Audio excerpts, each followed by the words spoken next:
It was a well-spent 3 days vacation. Sa sunod-sunod na 3 araw na saksiyan ni Glyza kung paano bumawi si Elias sa kanyang mga anak. Sobrang nag-enjoy ang mga bata sa swimming, island hopping at ilang ulit na pagpapabalik-balik sa indoor playground ng resort. Tulog na ang mga bata. Imporma ni Glyza kay Elias nang pumasok to sa vela na inooko pa nila. Masyado silang napagod sa swimming kanina.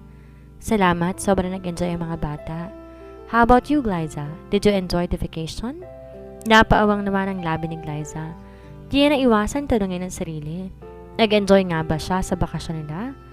Kung tutuusin sa 3 araw na yon, wala silang ibang ginawa ni Elias, kundi alalayan ng mga bata, pero sobrang umaapaw ang kaligayahang kanyang nadarama. Oo naman, yun ang mahalaga. Makita lang niyang masaya ang kanyang mga anak sapat na para sa kanya. Kontento na siya makita mga anak niyang masaya. Uuwi na tayo bukas, may gusto ka bang gawin? Sandali naman tila nag-isip si Glyza. Ano pa nga bang pwede niyang gawin sa resort?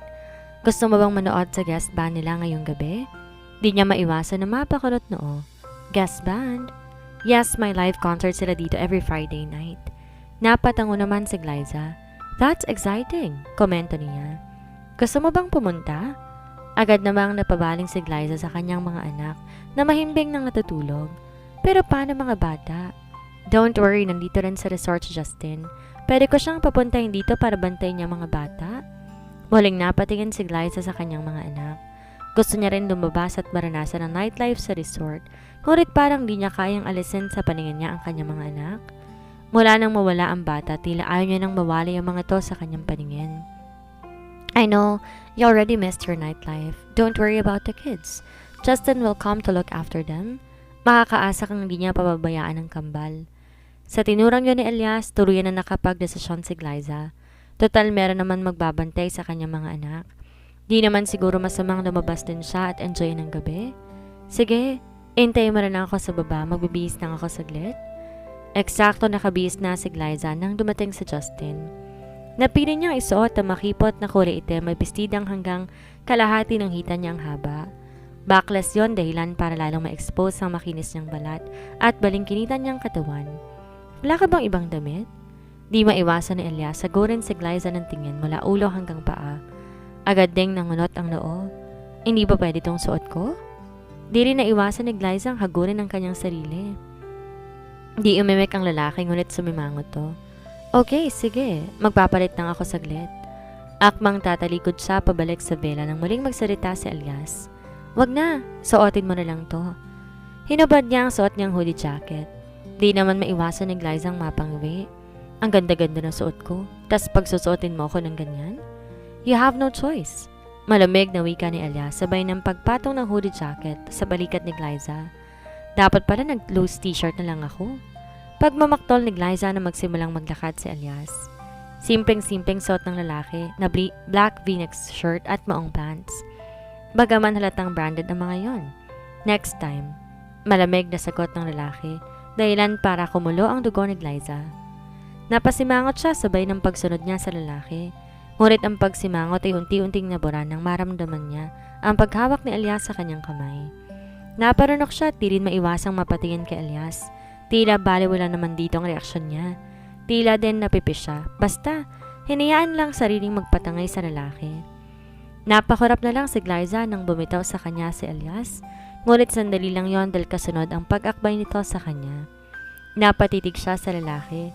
Nang bumaling sa kanya si Elias, nagtamang kanilang mga mata. Pakiramdam ni Glyza bumagal ang oras, kabaliktaran ng puso niya, na tila ba naghuhuramentado. Glyza! Napakurap siya sa pagtawag ni Elias. Are you listening? Muli si Glyza ang napakurap. Ano na nga yun? Sabi ko, wag kang bumitiw sa akin. Masyado marami tao sa paligid, baka mawala ka. Napatango na lamang si Glyza. Naigiya siya ni Elias papasok sa concert hall, nagpatianod na lamang siya. Nakabiming ang tugtugin sa loob. Bukod sa tunog ng gitara at drum ay dagdag pang ingay ang hiyawan ng mga tao sa loob. Nang tuluyan silang makapwesto ni Elias, pumesto rin ang lalaki sa kanyang likod. Di na ni Glyza alintana kahit pa nakatayo lamang sila. Habang nadarama niyang presensya ni Elias sa kanyang likuran, ramdam din niya ang 100% ng kanyang seguridad. Hello everyone! Pagbati ng lead vocalist ng banda na matapos silang isang awitin. Naghahanap kaming binibini na po pwede naming haranahin. Naghiyawan ng mga tao sa paligid. Sinong pwedeng haranahin dyan? Muling naghiyawan ng mga naroon. May mga narinig silang kababaihang nagbobolontaryo. Okay, silence please. Ganito na lang, ako na lang pipili. Lalo pang sumigla ang hiyawan sa paligid. Sino kayang haharanahin natin ngayong gabi? Ginara ng lead vocalist ang kanyang paningin. Ayun! I think I already found her. Muling naghiyawan ng mga tao sa paligid. There she is! The beautiful lady wearing a hoodie jacket. Napaawang na lamang ang labi ni Glyza na ma-focus sa kanya ang spotlight. Agad din lumapit ang host ng event sa kinaroroonan na Elias. Anong pangalan mo, magandang binibini? Matamis ang ngiti ng babaeng host. Umawang ang labi ni Glyza para magsalita, ngunit bago pa siya makaimek nagawang maagaw ni Elias sa mikropono. I'm sorry but this lady is already taken. Walang emosyong wika ni Elias. Come on, it's just for fun. Sabat ng lead vocalist na nasa stage pa rin. Isang awit lang para sa kasama mong binibini. Laro naman nangunot ang loob ni Elias. Hindi mo na kailangan mag-abala. I am not part of a band but I can sing well for my wife. She don't need you, man. Bago pa makauma si Glyza, marahan siyang hinilan ni Elias paalis sa lugar. Wala rin siyang nagawa kundi magpatangin lamang kahit pa narinig niya ang ingay ng mga tao sa paligid. Sandali! Tumigil si Glyza. Naging dahilan yon para mapahinto at mapatingin sa kanya si Elias. Tuluyan sila nakalabas sa concert hall at mangilan nga na lamang ang tao sa paligid. Sandali nga lang. Bumitaw si Glyza mula sa pagkakahawak sa kanya ni Elias. Anong sabi mo kanina, wife? Tinawag mo akong wife. Unti-unting gumuhit ang gatla sa noo ng lalaki. Really? Nasabi ko ba yon? Napahilot to ng kanyang sentido. Huwag mo na lang intindihan ang nasabi ko kanina. Nataranta lang siguro ko kaya't kung ano lang ang nasabi ko. Napasimangot na lamang si Glyza. Di niya mawari pero may bahagi ng puso niya nakaramdam ng pagkadismaya. Kahit kailan talaga panira ka ng moment. Ang saya kaya ma-experience na maharana. Alright, bumalik ka doon kung gusto mo. Napaawang na lang ang labi ni Glyza nung talikuran siya ni Elias. Hoy! Matapos mo ko ibalabas, ngayon babalikin mo ko doon? Nakasimangot siyang nilingon ni Elias. Gusto mo doon, diba? E di bumalik ka? Sira ulo ka talaga? Nanggigigal na wika ni Glyza. Di ko rin maintindihan ang trip mo pag minsan eh. Nagpatuloy sa paglalakad sa Elias. Di niya mawari pero tila may sariling isip ang mga paa niyang sumunod dito. Sana pala di na lang ako lumabas ng villa. Naiinis ni Glyza ang turan. Di niya napigil ang pagkulo ng kanyang loob. Kanina lang tila napaka-overprotective nito sa kanya tapos sa isang iklap, pababalikin siya nito sa loob at hahayaan mag-isa. Shut up, Glyza! Narinig din ako sa'yo. Laro naman siyang nainis sa inasta nito. At gusto mo tumahimik ako ngayon? Ano? Pati pagsasalita, bawal na rin ba? Ano pang bawal sa susunod? Di rin nagawang matapos ni Glyza ang sasabihin. Nanlaki ang mata niya nang bigla siyang halikan ni Elias sa labi. Tila tumigil ang ikot ng mundo niya, ngunit parang ayaw makisama ng puso niyang nag-uhuramentado. Bakit mo ako hinalikan? Di napigil ni Glyza ang panlalaki ng kanyang mata. To shut you up. Muling tumalikod si Elias. Humakbang din si Glyza para sundan to. Hoy, ano ba? Huwag mo nga akong iwan. Mabilis sumarang si Glyza sa kanyang daraanan, dahilan para matigil si Elias sa paghakbang. Alam mo wala kang konsensya eh, para iwanan akong mag-isa. Alam mo namang hindi ko kabisado rito, tas ang dilim-dilim pa dito. Paano kung may mangyaring masama sa akin? Kakayanin ba ng consent? Miss Escobar. Natigil si Glyza nang sasabihin dahil sa pagtawag. Pareho silang napalingon ni Elias sa pinagmula ng tinig. Nangunot ang noo ng babae na makita niya kung sinong papalapit. Yun ay walang iba kundi ang lead vocalist ng banda. Don't you remember me, Miss Escobar? Lalo namang lumalim ang gatla sa noo ni Glyza. Lalo siyang napatitig sa mukha ng lead vocalist. Pamilyar nga ito sa kanya.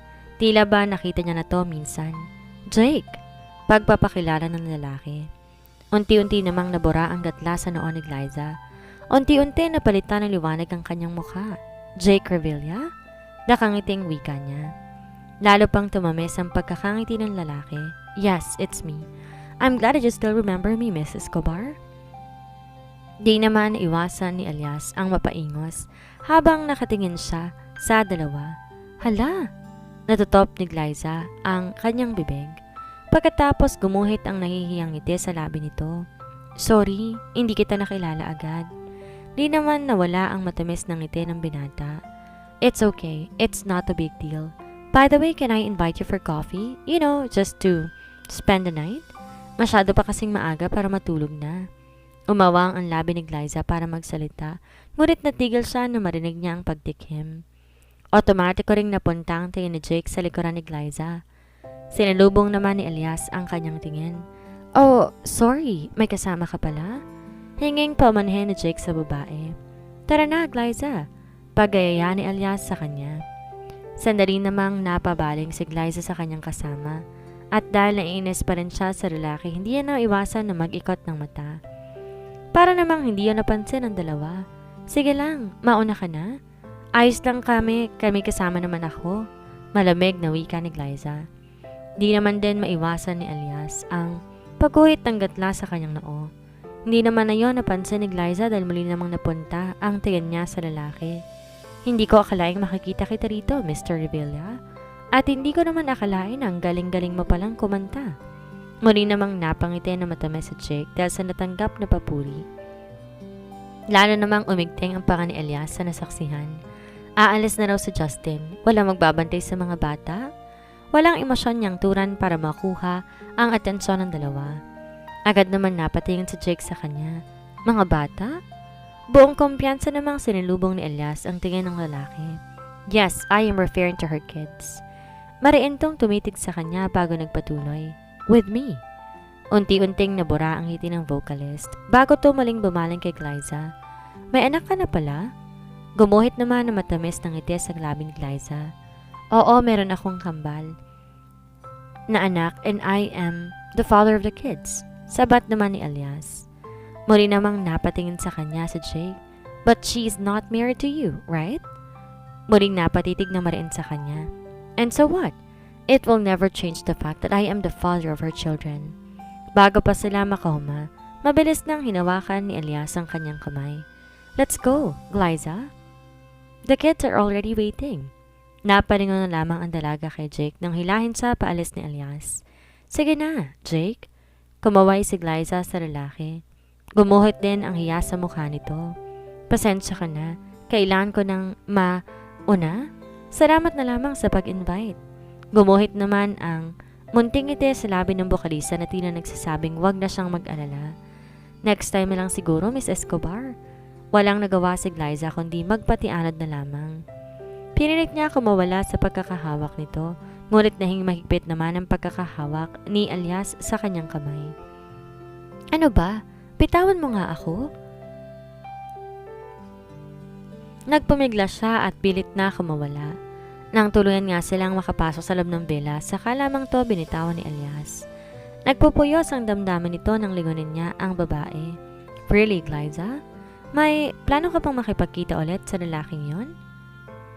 Matapang naman sa nilubong ni Glyza ang kanyang matatalim na titig. Bakit? Masama ba? Minsan akong natulungan ng tao. Hindi naman masamang ilibre ko siya kahit isang basong kape lang. Okay, if that's what you want, then magpapadala ko ng kape. Hindi mo siya kailangan dalhin sa coffee shop. Bago pa makapangatwiran si Glyza ay muling nagsalita si Elias. Can you stop flirting with other men? Baka nakakalimutan mo na may anak ka na. Tila naman tumaas ang dugo ni Glyza dahil sa kanyang narinig. Ano? Flirting? Talaga ba? Flirting ba ang tawag doon? Pinakikitunguhan ko lang na maayos yung tao. Dinuro niya si Elias sa dibdib nito. Ayos-ayusin mo mga salita mo, ha? The only thing I wanted to do is to stay away from him or to any man. Hindi magandang tingnan. Napabuntong hininga na lamang si Glyza. Fine, pero teka nga, nasan tayo? Iginala ni Glyza ang kanyang paningin bago siya muling nagsalita. Hindi itong villa natin ah. Napabuntong hininga naman si Elias. Dito muna tayo. Humakbang ito papaakit ng hagdan. Agad naman sumunod sa kanya si Glyza. Napakunot noo si Glyza. Pero paano mga bata? Justin is already here. Ha? Akala ko ba aalis na siya? Well, biglang nagbago ang isipan niya. Ang labo naman yan. Naikomento na lamang ni Glyza habang nakasunod siya sa lalaki. Teka nga, anong gagawin natin dito? O sisa niya kasabay ng pag-gala niya ng tingin sa paligid. Nang tuluyan na silang makapasok ng silid ay hinarap siya ni Elias. Mariintong tumitig sa kanya bago nagsalita. We're here to spend the night, Liza. Tila nanuyo ang lalamunan ni Liza nang mapunta ang tingin niya sa malaking kama sa silid. Naparanok siya. Anong klaseng spend the night ang kanilang gagawin? What do you mean? Di na iwasan ni Liza ang mautal. You will find out later. Tura naman ni Elias bago makbang patungo sa balkonahe ng silid na kinaroroonan nila. Kumakabog naman ang dibdib ni Liza habang nakamasid sa lalaki. Come on, Liza. Pagtawag sa kanya ni Elias. Sandali pa siya nitong tinitigan bago ito umupo sa duyan na gawa sa ratan.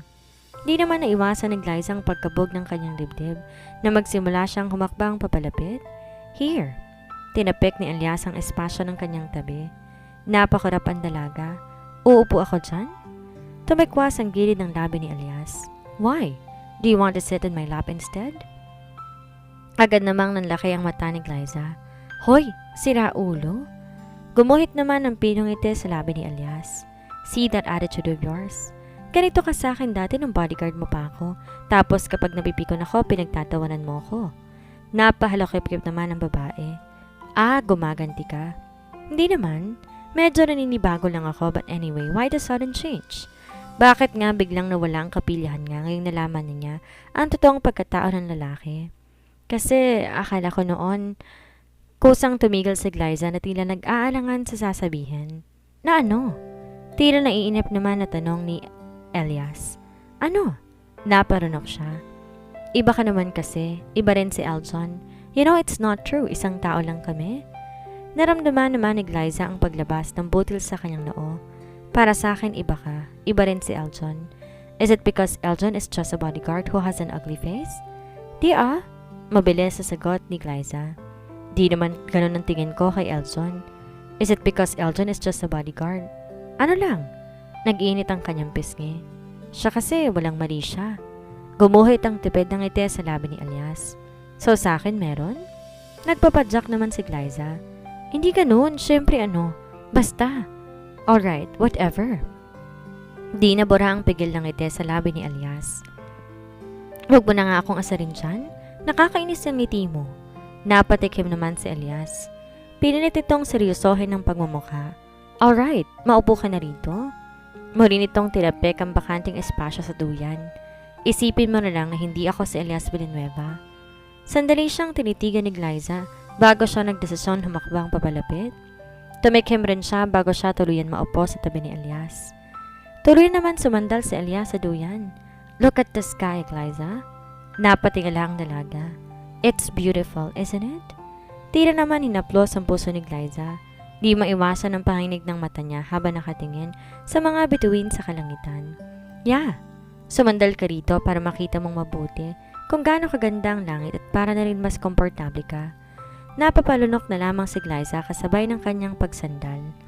At dahil nakadipa si Elias at nagsilbing unan niya, braso nito, sandaling namayani ang katahimikan. Tila sandaling nalunod si Liza sa ganda ng kalangitan. Liza? Pagtawag sa kanya ni Elias. Di siya nag-abalang bumaling ng tingin sa lalaki. How old are you when you got pregnant with the twins? Napakarap si Liza sa tanong ito. Agad din siyang napabaling sa lalaki. Nasaro naman ito ang kanyang mga mata. Bakit? I just wanna know. Naparunok si Liza bago siya nagsalita. Well, I just turned 20 when it happened. Marahan naman tumango si Elias. It's in the right age already but I believe at that time, you're not yet ready to be a mother. Di na naman nangasim ang lamunan ni Liza at sa isang iglap, bigla niya nang naalala ang pinagdaanan niya. Mula sa paglilihim ng kanyang ama, sa paglilihi, sa panganganak, hanggang sa pagpapalaki sa mga bata. Katatapos ng noong college, di naman naggalit si Dad pero alam ko disappointed siya. Binigo ko ang mga pangarap niya para sa akin. Napabuntong hininga naman si Elias. I'm sorry, I was not there to give you a hand.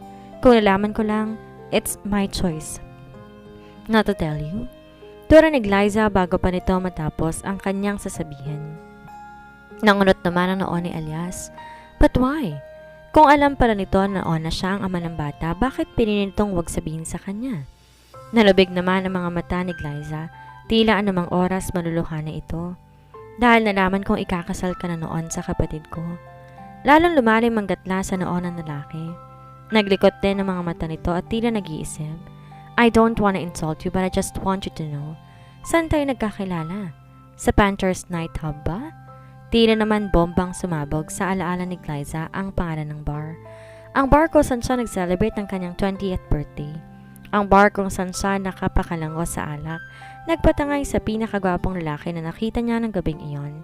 Yes, marahang wika ni Glyza. Nag-iwas din siya ng tingin at pakiramdam niya, nagiinit ang kanyang buong mukha nang naalala niya kung paano siyang inangkin ni Elias ng gabing iyon.